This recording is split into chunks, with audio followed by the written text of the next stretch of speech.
for high gypsy news. Mima Obibia Akwaba. Latest hot news enamede brabo. Na ansana and something na bebano. So we subscribe ya. Bomodi ya say over subscribe. Na like video give us a thumbs up na fi share ma wofufro so na we be here na wo hu and someone ekoso ewo Ghana me mo hanam. Afi you share a year and someone abeto yapno so. Inkuti a yes report ya ababetu ya momaiti a yes report. Many I say Avishaba. Yes sir. Na pomo Nyankopɔ be makantinka no ene ma hye batakari na se me se batakari ne yenso ne kwa o wose me de me jagu ho achi wo na na obi bo an se me hye ba de na da bia no wahye fugu wahye batakari ho yi hu do yitu wona me se na na me hye singlet kura betina ha me hu enye batakari a me hye hope si tu opo be se batakari opo won se batakari ne ho ah wose wo de try what try a obi hu obi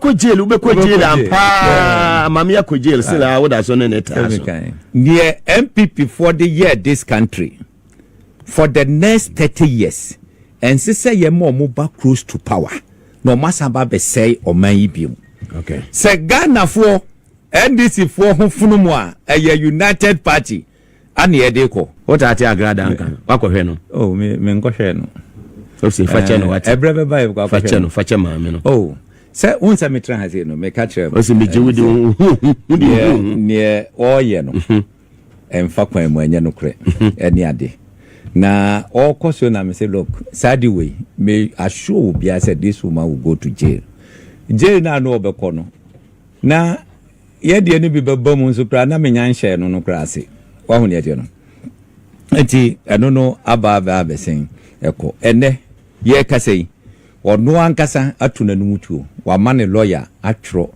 ababe apologize I withdraw ne nsem a wo kan fa meyiru hu nyina eti omo ye yina na mekase dabi babi ne nsem a wo kan nyina no ya tro sem but amanfo fi say eyi mitra ha sei ana mekase no ko final person of the year you know odi agro member no ho ache no because my wife ne trademark oh yeah that I'm no say na my wife akọ China bawo wa register ade the trademark there wa register the company everything that we for now the year from ye ka man for fee say ejani edi agro ene what the letter number che say bibia akoso am see etna ha no mo on the 11th of May ana ye have a discussion at the 12th May and was started so odi atem sa back to back till the day na ya de no kokoshe atem no odi oyiratem odi mi yiratem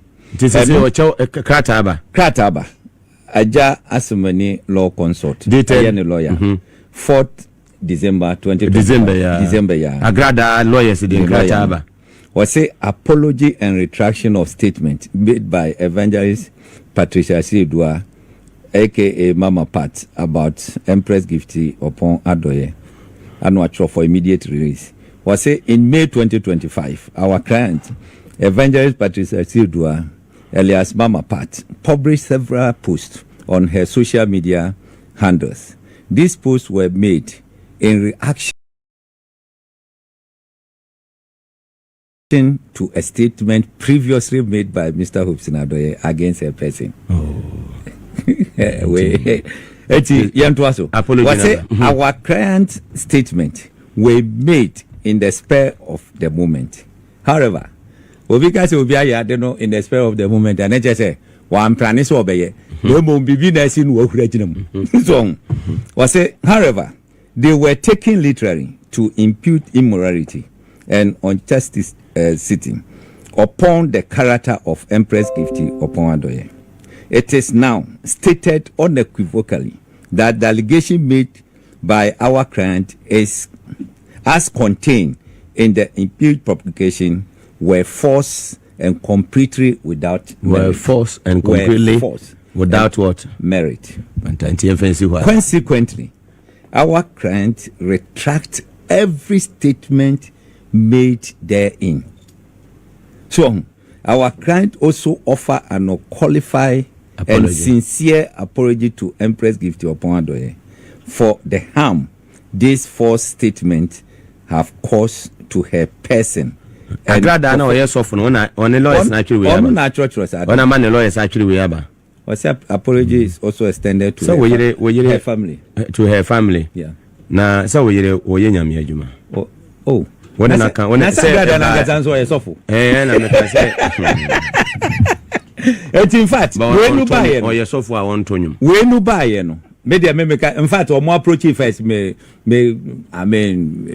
brush court emranya adwuma aja o mo kan na me lawyers say okay and I'm say no problem facha no enti de onam na koraja na no ohye dada me ni oye no e ka me ma body me lawyer per case bia no o charge me 60,000 600 million you have to cash down me lawyers lawyer ketwa enti 2 cases no akwa 120,000 1.2 billion old Ghana cedis billion on can say me lawyer Jamie cash down before we started the case. Wow.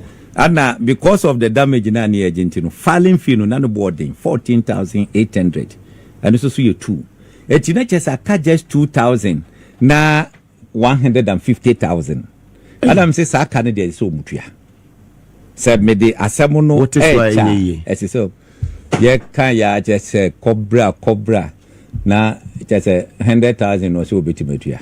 Oh. And I'm wife say yemfa ne aka no more for ye now the yemfa na asemo emma no. Oh, ba gift nyame shira what me ne wo ka say de mo publish ye 4th December no no more dey half 50,000 akwa me lawyers eti ami anti and I feel na wo dan e dia magana for oh maka eti terms of settlement no ewum wadi kan your first one retraction and apology and retraction why no afi court no or can say court no so enhye na videos ni nyina nyina free internet no so eti that order no bar I think say it will be directed to NITA because omu na the capacity na ye dey baby omu need the capacity they will apply to Google with the court judgment in eti so far so good 50,000 away 50,000 oh one there me lawyer for no ye bibia na ja ye be kwa kwaje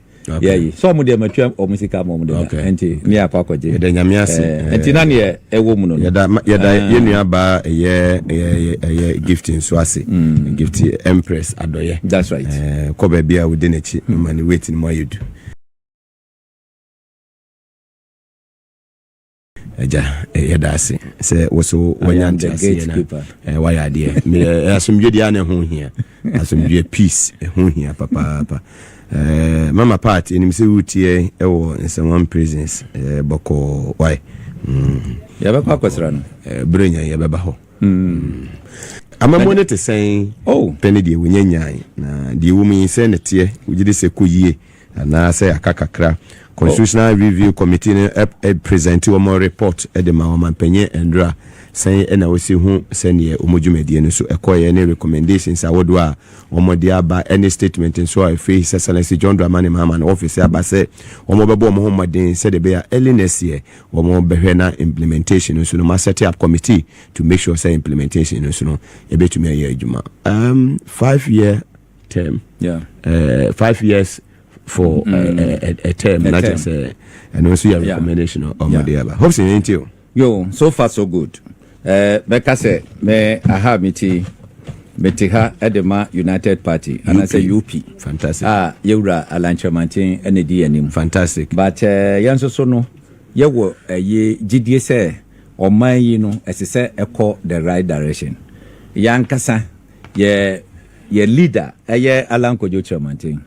Oko congratulate President Mahama Addo ka say adwene a na woni timu ananko ohwe se Ghana for the 2 mana wodi bebu man no wono wanya ono na anya ntino wode ma no na ne opese oyusu omu bia no wontimi emfanya adwuma na enko na do kwasem nso ne se wo hwe se ne nneema ne bi kona I think say wodi bi nso so eye adwuma eti so wodi bi ye adwuma na se nneema ekoyia na me ba betena ha sei na me criticize John Mahama baya na je say adwene na edi kokobo an na mfa so be na oso so ho ne etie no eti bibia wo ya ekoyie bia no etese ma Ghana fo hu say ade no koyie yen konkotena baby say for the sake of politics inti one catch you say we ditra Ghana for beto abamo Ghana for to abamo so etu kanu kra ana Ghana for ebehwe ono kredie so na omode ato aba e di amount enti sabre die meka say baby a President Mahama wadru no chese eye first year but ye beka say so far so good wa bono ho modern ye wa da no ho adi ye chese first year 1 year atimi ababe ende successfully chese wonte enkekawa bia ewo na aban mu CSO minister we akwa yedwurum we minister yakwa wie sika anase bibisa scandal bia bani ne ka ho ebi ni ho enti ebebo na baso wo hwe president ni vision na wadika baba ye president da ama chese amanfo keka nsem bebre na oye campaign o ka se wasua nneoma bebre afri ebra oba first step no enti oba sa nneoma no obe make sure se ebi nsisi bi na wo ye etuti mu se eye ne broni beka se legacy term anu wo no chese oba beja ajapade titru bi na sa ajapade no eye adwuma wo ye nyama obija edi amagana fo ye de bekai no eno anu wo ye eti wo hwe the economy sisi a me no wo kase ya wotimu se atimi ati agina ne naso ye eye me de se GRA boss ba ha se without GRA boss no se omo anye jisika na anyiro omo anye jisika yi a na se Ato Forson or ye calculation na ensi so won ye no eti GRA boss ba ha me pese oputu no one question say eye tema port ho no no tokro na da ho na enwunwunu no or ye den wo ho me pese oputu sa question no pa answer bia wode yes leakages no answer bia wode be ma bia no ye de beto ho no edru ba bi ne ehu say wantiman silisilia yenso so ye ne no beka ho asem so won ye the mere fact say ye tie aban na chi no doesn't mean say people should relax na yaye din ni ehwe no ono no de ye nti asesa so won ye no enti aya no wabisa eno na mame na wo hwe constitutional review won say Akufo Addo a messe opportunity kese wo no obi animu say wo ye lawyer ni wonne mumra sem ene ne ekakeka ho now 1992 a omoye sa constitution consultative assembly that time na me trade wo kwamedanso me kai nipa ofri kwamedanso ebebe represent ye na that time okaya na NPP nyama de ba make say NPP tradition no e boycott ye because no mo say mo fi say constitution no enkoye Lawrence de ni soldier sem be intimidate o mo ni ade to mo boycott okra ana mo ye ayi eti ya test eye constitution ye de ye adwuma close to 30 years ana oba aban mu enti nkade na nkase say gawe nka wo dia ne say wo behwe say ye betimi a review that before then once a Professor Mers at a committee almost started say or review the constitution na omoye edibaye no antimi implementation antimanko entin kase say President Akufo Addo take that advantage no na nkotimi ye wanye wa mese no ana President Mahama ba omoye constitution no after 30 years no omo ankasa ana sa take charge omo aye revision na ohwe reviewer omo ye na emu hwam recommendations no eye kama na I think say president ehwe na next year no or the two na eya na ko parliament ne party we ne say ko ho referendum ye ko wi I think say be now me do ko page 19 na say wo hwe the term of the president or more standing from 4 years to 5 years na eye na bana wo ye adwuma ne amoato aso went me outwa one time na wo that's right media nanka mesusu ye pa ne say na kombe recommend say wo ye president ne elect wa udi 8 years na wo ye makwan e ma ye nto aba hwe wo hwe the trajectory na saka 8 years so na wo say na wo say ne pa wo hwe the trajectory party bia di hono mu a wanya one term it means that party bi obaba ne 2 terms obenya except say president ewie first term na obi ba beto aso so ho net no then yes adia wo kokoto aba edi 4 years na kokoto aba nipa na asa wene eti odi ni 8 years no okona foforo ba odi 4 years mu kokoto aba na nipa na asa wene enti adentin na yes say sa sika pudu no ede era na elections sika na ye de beye sa elections no ebetima ye projects bebre but ye koso ade ye eti medie enka medie mu pa ni se ye nkonkonya second term bia the president ye yiwa 8 years 8 years who cost straight what we make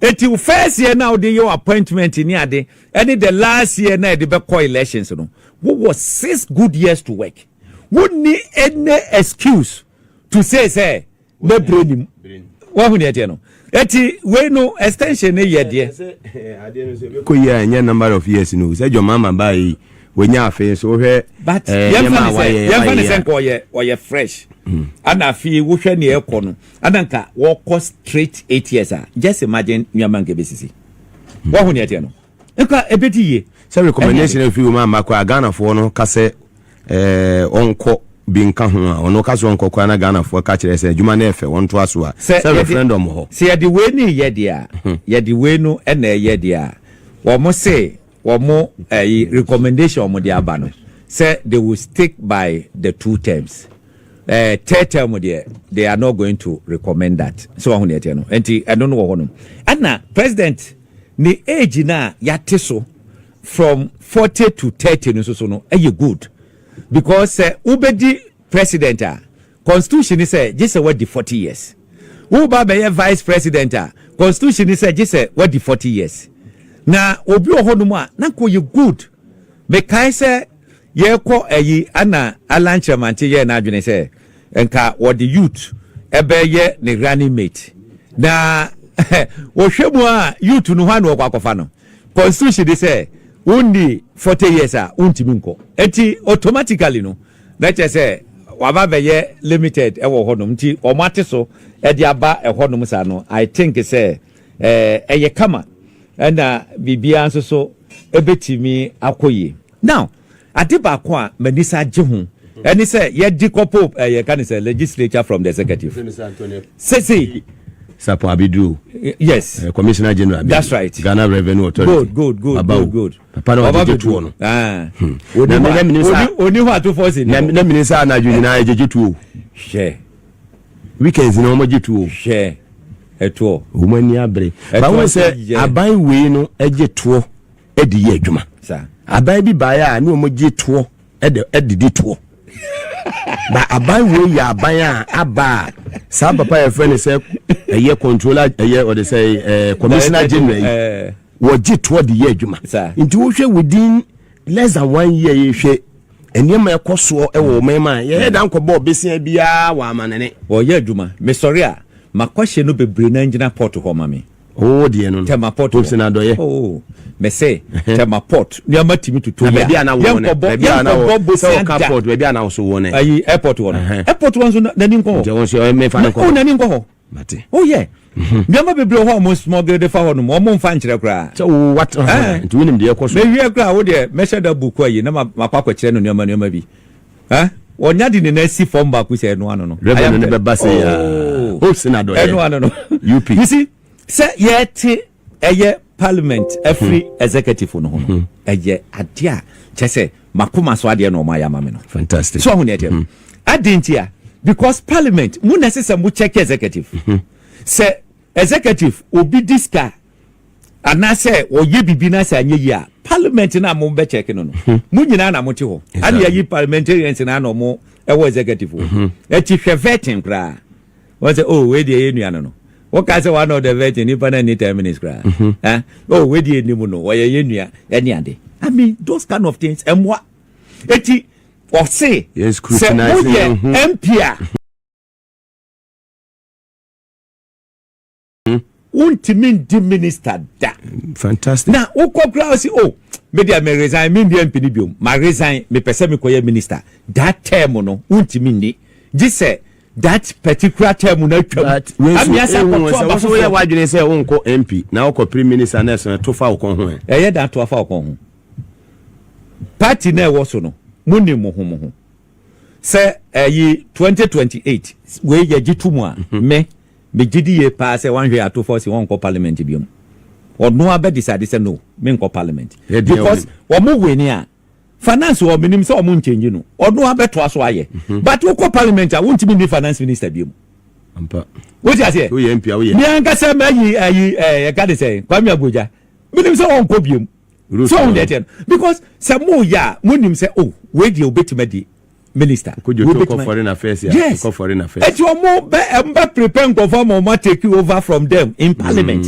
ya dia media agye hu ye ba hwe public accounts committee na nkrofo di dream no mama be transe na minister tede nchen na a chairman no na danfo na ye minister ntino omo putu question kra omo suro ye bisa will be question how old are you when did you retire and no quan take 30 minutes enya papa na no ojeje abishada it take 30 minutes no muntu ni move free ho minister say na we a public interest question eni ne kai ka ho senka enye se wo ye MP e wo dem honum and wo ye minister from outside that we fit come mejeje no na say date of birth ye wo ba ko pe nti ye wo ba ko a enye so free no no wo two passport e bi a different date of birth afi so no omo kapo the number of ministers are as president bia oba obeye omo dey say 57 enka mesre say enka omo timi ye 60 enka beboa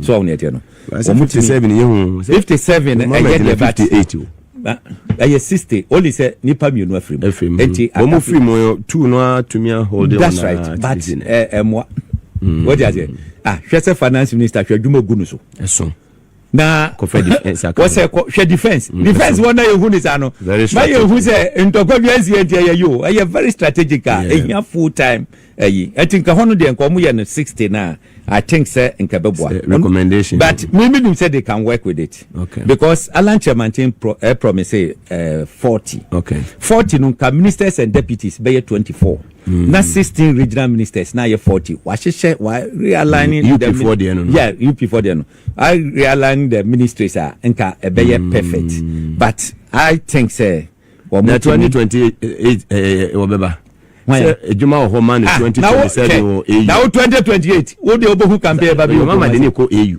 wo say madeni ko AU me see party no de ye contest now you go NPP wo ti ono say ye beba ye papa you go NPP straight am ya take over any ade now the next year many aje ho ne say obi a wo public office we are civil servant and say you cannot contest any political party obi a wo share and you resign from the state institution na concentration nyina kwa de we no okay 2024 say CEOs are no mu wa ya say full time job say o ye no mo de institution nisika and ye campaign any bibia and ye campaign this ye gitumu a seize sade no ebeboa so ho ne ete no enti so ye CEO of an institution what ho Mr. Sapo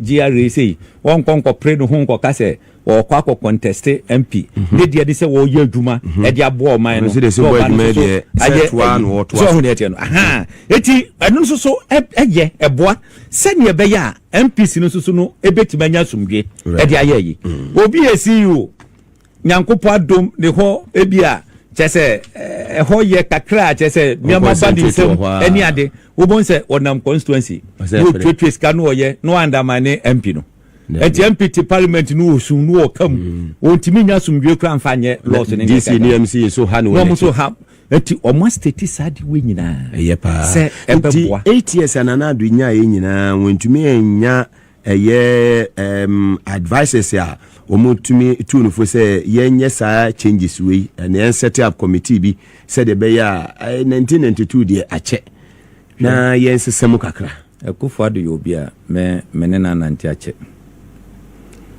o tese na like obi a gabby money Bediatuo mo ya obetima challenge no Opa study the cabinet ministers no. What they study? Sena lanka. Waka ho de. But what they study? Me pese me bubodi, ka me bubodi ni bi kire wa say this person be a cabinet minister. Na nipa bi say no te abonten or no nye cabinet minister. What you say? Obi a obetima challenge na pointing me a match no. Then momo ananemo. Yeah. So on the no. Yeah. Allah catch one day. Was you trust your finance minister? What you want a country na crash? Allah catch no. Oh, catch no. Prior to IMF, I think one economy crash straight. What I say? There was a time I was not there, but what I heard, that both sorry, Kasaya no catch and say you can take your position. What can one just say? Was say or no ujina honum. So was one just here obey my position a blow more than more.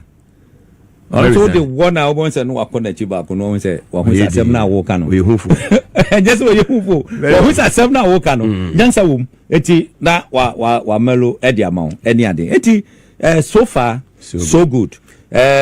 Before mu ye can say more modern mamma no scandal. Timu enya mode. Let's say omonya. Say mo yire mo ho na mo ye no more. Say mo ya ne dru ba bia fe Ghana for ka say ngrofo we mu. Na mo ko share he na mo amantem. So ho ne tie no. Eti omonyire omo ho na omonye na eye me de. Openi a odi na bafia de eye me. We say mama, we say no see bisa questions we be say COVID tax ko. Oh yeah. No into COVID tax be. That's right. Emission levy ko. Eko. Na yi levy so ko. That's right. Tina we mu nyina afi wa e betimi atena o mem ha bu o man na ma na yi abra yen kwa mama hodo so nko bobisi ya. Hwe. O mo na o mo aye taxation ne kakeka. So taxes no ba for mo amanfo tua. E ma onya sika mo. Port ho say duty no ba for mo sisi. Say VAT no me say VAT na ba for mo. Yes. Hwe ebia obi efa nuama be 10 containers. Why increase tax? Obon se na afi atena yi so ba for mo. Na bafom ebia wontimi mfa 10 ni bi o mo se muda ho ba se wote so na e bafom a obetima fa 20 dodo ne ba sa 20 na wafa no wo hwe ne wate so na multiply by 20 a na chese watwa ne nanan ko fa ne 10 no watwa mu kra eti se emu hinhan krofo a I tell you no se mu emu da ho a adan amanfo betua ana se obia hu se enwuma ekoso ye ya kwan wa ha ne Ayɛka hono o tua tax a wonsro so et we dey jay na we Hopeson Adorye the director for Ghana for nyina enhwɛ na yenje constitutional review yi yenje ntum I think say do me nyanwie ni nyina de but so far they ma go through what him say United Party yan share present paper okay and ma hu say most of the year yes suggest ye nyina no at least o ma pick bia fine good eti abeka che Ghana for nyina say United Party UP no it has come to stay very well near NPP for the year this country for the next 30 years and say ye more back close to power no masaba be say o man yibium. Okay. Se Ghana for NDC for ho funumu a United Party ani edeko. Eti wey ana midijamo na fe machia miama branch ba ko jo. Entumi somewhere wo Kojo krom. Agongo alleges. Omo hwe. Ene dollar man. Alleges agongo. Alleges sedu agongo. Jese sene no woni metie pa no. So Ademako ana. Yankon ye. But one say obi o every day ofrew ade we afre no edibe se bosomi no ofrew a ene afre ne hadwene ene afre no se wo na wo kontokwa la de so na wo ne eye agrada eko se agrada ne lawyers ya twere de cheopa ba se somu e ka wa bo court o muso mu betua ya o mu abetua afan de alaje ofre na obefa enye se wo mfa mi call o enye se na me pa kire o but se na no frame no enkwasa o pese enkwasa. Now, Dr. Bawumia Campaign be profound. What's the economy? If you are in doubt, just check the exchange rate. I think the best say it's a philosophy in the buy. And the best say economy is bad, and I say you put. Etienne, so you NPP, that's a would doubt to the economy. Check the exchange rate. I have found 17 cities. na ene 10 point something. It should tell you say the economy is doing better. No more propaganda. Our moye no. Ayana me ka ben ya se mo amanfo ntiase. Me call budget ni mo. Yeah. Mami mo President Mahama na paso. Say obi a share ideas on 2020 for the year. Okay. So you have a parliament representing GTP at the man no. But who say ebi wo mo a year pa o share this budget said your motor some government villages near there I employ the youth to need the one won't say good because government in Ghana a poor country like Bangladesh or mono government in Ghana more $20 billion a year ye pamonta de akoton so on there eti o hwe ye Ghana we ya ye yi pa aban de effort to shame obi o ye sim stress bia ya maw criteria no sizes how to do the packaging no o de ane say wo produce na o de aba center bi ne ya ton ya tua wo ka ne ya export so e de kwa I can tell you say ye ko IMF say kwa ko pay $3 billion da ye nye sade no Bangladesh to me $20 billion a year. Na se Ghana, odi yenche before. Na yitivinya $5 billion a year in government alone. Why should we go to IMF?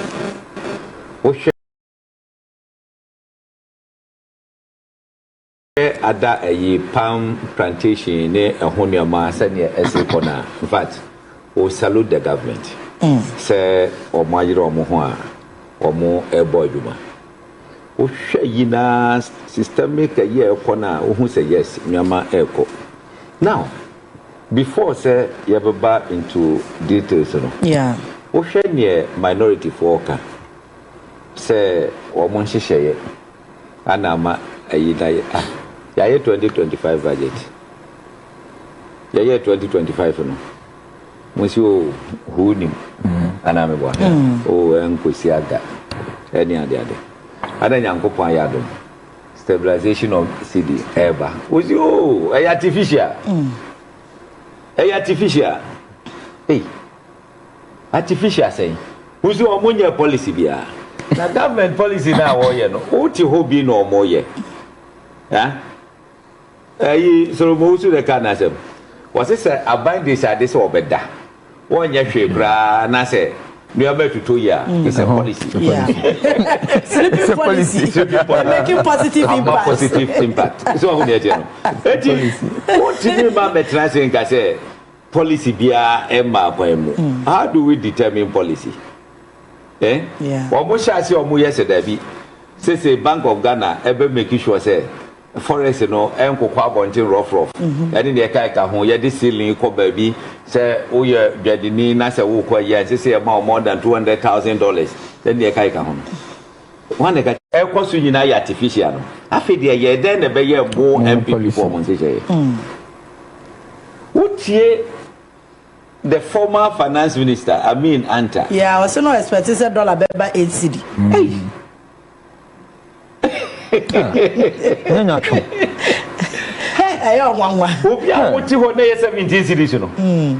President Ababeye open statement say because of a $20 dollar no bet my number 1 cedi ground but because of a $20 one more peg between 10 cedis and 12 cedis and this is so money sharp kakra misramo money sharp kakra because I meet you, baby, what below what you do, as it's all referred to the president. Well, no, and the economy, no, Ekitano. Yeah. Ato Forson was here, Quatra and a person, Mammy. It's a same the deal of Babecabiano, president, and Ama express authorization. It is all mamma for who say, and just say 8 million for more. But was say, Seba from Bibria, or more export to the Entino, asset, I can say, was satisfied importers, yes, satisfied exporters, and also between 10, 12, dollar no eberane ho no mo sa kakrakra ni yeko ono no okoko ka se o expect say be ba 87 na wo ti ho no no na nketi bi ba for ma ade drum na ma for and the British ISM 14 cities more time e could do 24 £1 that is 24 cities and then 14 euro more time 19 18 and then euro 12 dollar na 17 no and that 10 80 moya zapon is so on it na sabe maybe ana make say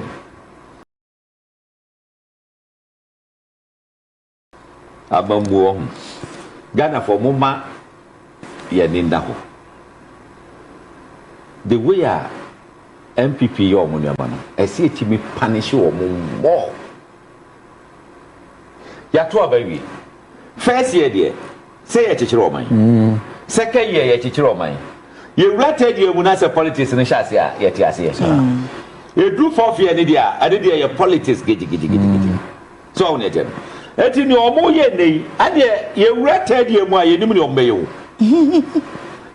They don't see anything good about what government is doing. Meanwhile, most of all enjoy it. No, ye get the 4 war gather has a DHM. I can say MPP for Dosso.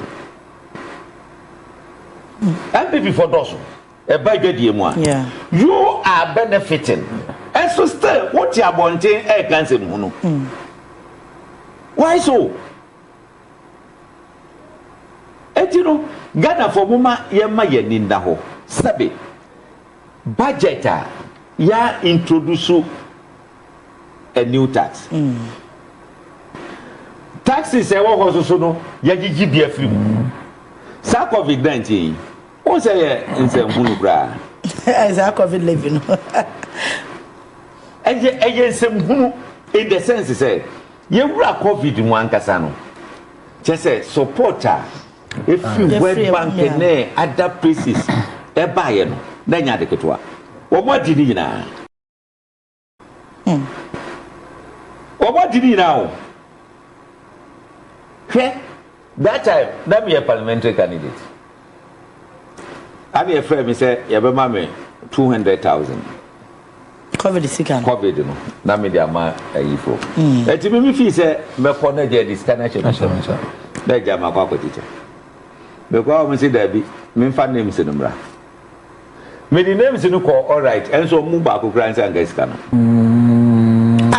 me na me ka na say one or the other ya church when him say yama 200,000 ba me ka wonsa no na ma age bi wo northern region eye hu dede no Ghana ngodi age ani nsemu no na ma ne ye dede no angodi ni nsemu yes constituency executives e bia ma 100,000 constituency chairman e bia ma 50,000 secretary ma 40,000 I don't know enye sika o mo di be share wu nsemu na egum fani pabra na tire say okay candidate 200,000 every out the nipa 10 and out the nipa 20 yeah ready for na we do more kwa na we say the venerable into obi a je say we say okay obi a we ahia no bia enye ready for person okay so on there opa obetimi di ready ni aka ho eni ade okay and almost contest kanu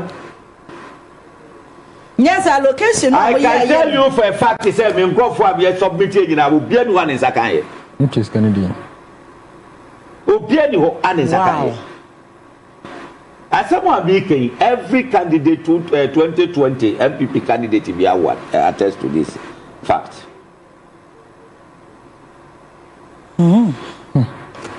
Eti oba betra hodom na oba kika sanse mu ya. Odu gida chino. Masan di levy aba be pay so. COVID ko. Enso so ukokotwa de na ofa receipt and wa kai COVID. Why? Why? And then Ato Forson said, "Well, you're free." What you first one no every honomuna no what's a way now where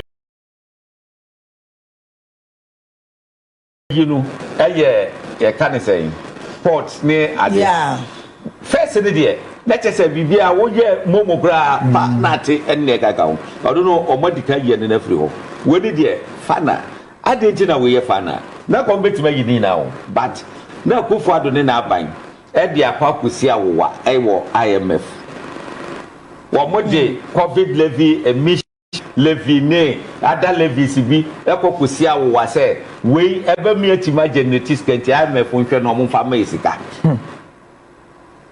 etima abani twemu a na enyeye adinti no obo tweye ana omo ne IMF no atena se aye meeting akire omo kwan omo befa so e-levy said ye tormenting crofon ni nega ana omo ma pa ana omo san twa mo ho ba se ye ntwem that's right so omo ne dey no ana omo ma pa se okay say no wutimi go ahead na we free honum because ya nya confidence e wo mu for the mere fact say sa fiscal discipline ebamu ye ka fiscal discipline a chese kwa ye fa so a ye use ye sika won say ebibu ohodum a sika da ho no tam ya no de ye ne obe so on ye je no wo beto minister bi na obie ni kabutu o yiska no atu wo be wo ko nya sika no wo so on ye je no wan kasa na wo nya sika I don't think say wo be yes ade that's so no mo yes aban we say no obie ni ho no obitima yes ade ni bi Michi Ato Forson was say, oh yeah, 2025 you know. What they you can say expenditure figures you know. What they market 2023. One for 2024. One say every year no a year a possible. Let's what don't look up at the cop of far 2023 figures you know. And what the year sad expenditure. I don't know boy. Emo mutimi just say by one kasa or means any other. For more you trace kese ni nega. What's that propaganda be beto mu?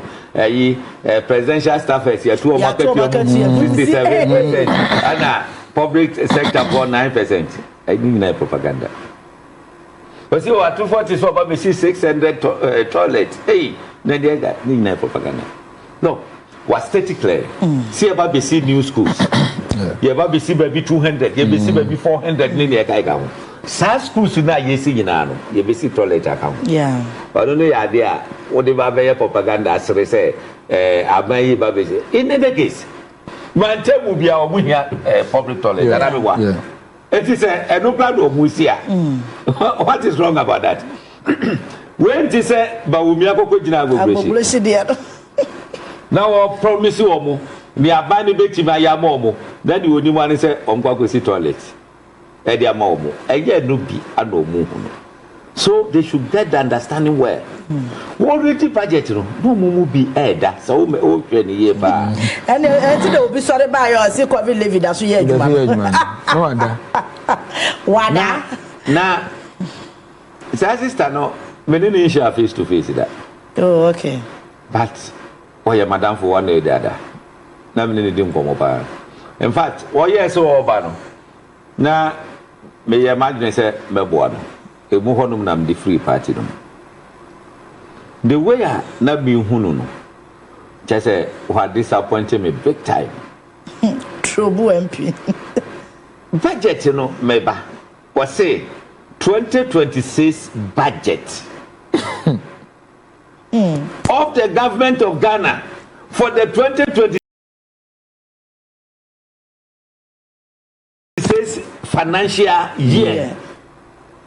It is our budget we know a best start 1st January 2026. And the best start say year Juma. Eti sa levy a ye twam ni ade ade nyina no. Covid levy no. Ye can say COVID levy no. Ye twam no. Ni nyina no. Wo munwie budget debate ni ade passe appropriation. Na afi no ya kona wie. Yeah. 1st January wo sa COVID levy ewo receipt bi aso bi. Eti say wo passe appropriation no enekra na. Enya de a free ade no so just like that. Just like that. E be free so 1st January. Na say we MP na wo te parliament. Na wonte sadie we yase. Na e ka no comment. Interview we na asema go be no kan yo. Yeah. One carry no pen no carry. How let me depend what I When the man can say, oh, maybe a economy no grad, maybe I say, maybe no, what's what your business woman. So are you not ashamed? Say, business woman, abanyi say awaye, ama ene, o business e koso, e see Akufo Addo also no. Are you not ashamed to say that? Akufo Addo tiso, na wo yi, wo praise obeko parliament that time wo ye business no. Wo hia $10,000 ah. Wo hia Ghana sika tete de no 1.7 billion. Now they nya $10,000. And now me do wo ka say. Say we hear the same $10,000 akoswa 1.1 billion. What save 600 million cedis? Yeah. Now what you want say abayi mo no homodin. E di asem ni. E ye ba here na say ye den. Efifie. Efifie. You can't think far. E ye ba here na say dey. Politics.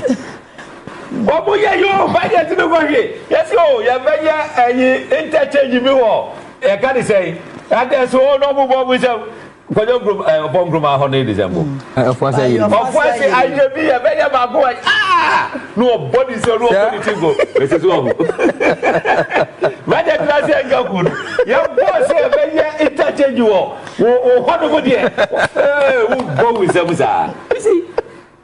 Ade yes say nipa ya dia osayiye o kwa agreka he me say o man pedi ohun na agreka dey serious o ebiafo bempo pa ye hira ne sa look at the equipment or deba yeah me kaita mo mutu koko mu this year yeah na eko be 100 series o mo de to so no be hwe ebiafo na NPP for the woman. Yeah. Hey, me who video bi gba no bi twitwa ni koko. Dan jo mutu mu biam anamwa. Yeah, matu mu biam. Hwe incentives aban so ode ba. Yeah. Ene omo ba be makuafo fertilizers no free. Na eho unnecessary agri minister, finance minister, security agencies no. Omo ma omo ani da ho.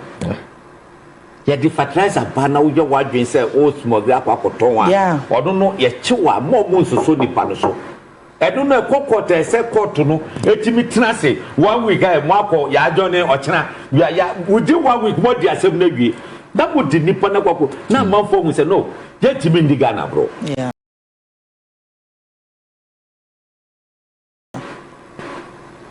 because we are dibe ya di pase enu ba be yie na nnuane abu ewo Ghana na ne bo ayedai ayefo ne edi bro na wo di dwane kokoshe baabi na kokoto na di sika ne hye wo nko awo botomu a wo ye enemy of the state so we should treat you as such anything that go for mo we sika wo previous government mu no ense say ye so mo so no mo sorry anansem hunu bi o mo Ghana Rambo star de ne ga ho Aremeyaw Anas President Mahamadu look, give them the instruction.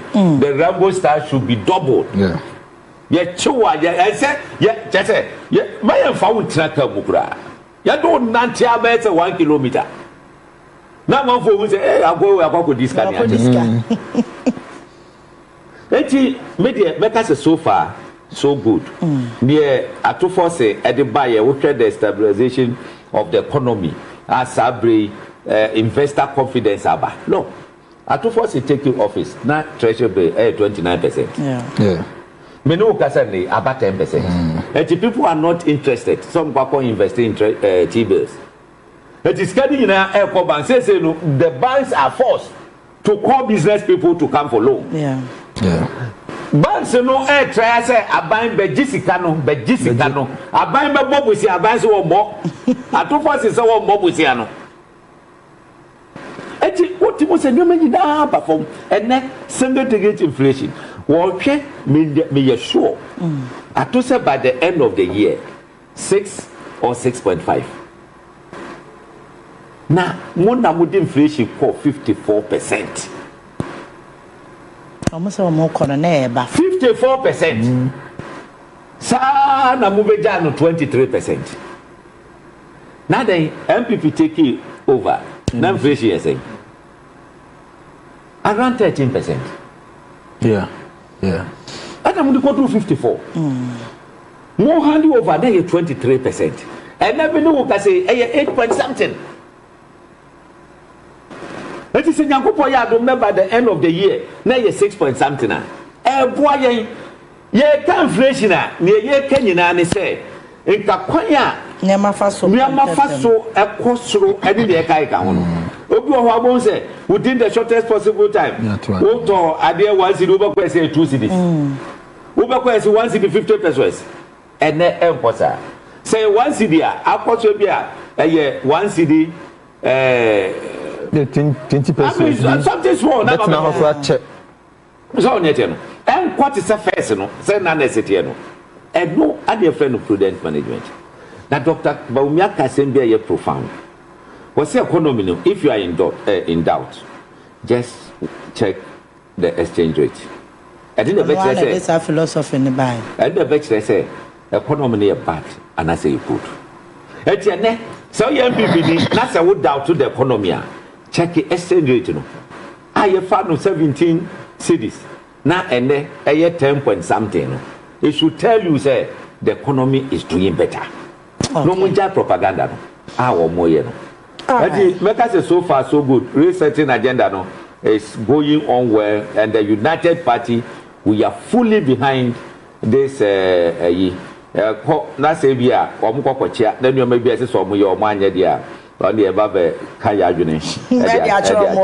But for now dear, I can tell you say recovery a by transform. You can say this economy ever be magproof ni ade no. I can tell you say. Okay. Thanks for watching. Like and share the video. You can also drop your comment. Please don't forget to subscribe. Click on the bell to turn on the notification.